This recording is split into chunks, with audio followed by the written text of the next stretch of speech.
क्यों तू तो मत देवे बाबुल,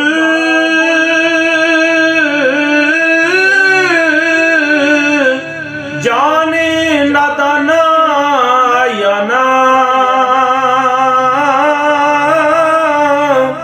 जे कोई लेख अवल दे मीटे, मरदी उस दी जाना।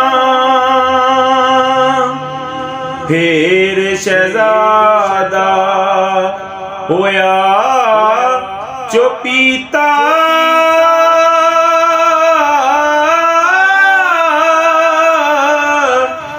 खूनी हंजू टुरिया, अंदर छुरियां कपण दिल नू, मारे आही बुरिया।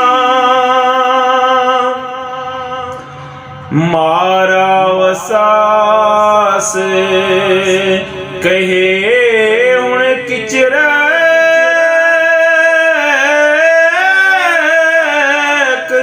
रखा ढक गुबारे।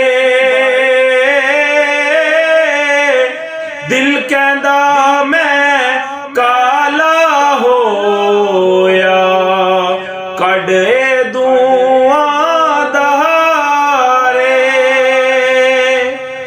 आसम शाह कहे सुन बेटा,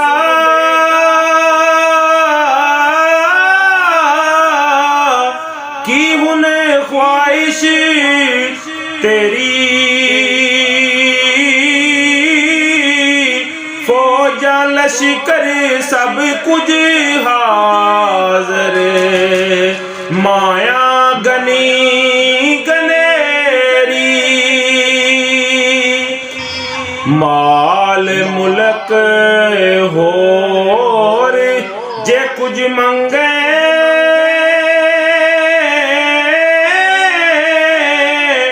देसा चीज़ां सरियां, पर मैं हिक इस मकुआरी, पैदा होन न परेया। सैफ मलूक करे उठर जा, सुन शाह बाबुल मेरे, जे सब आने बहशती हूरा, मेरे फिरन चो फेरे। ख्वाहिश नाल ना देखा कोई, बाज बदी जमालूं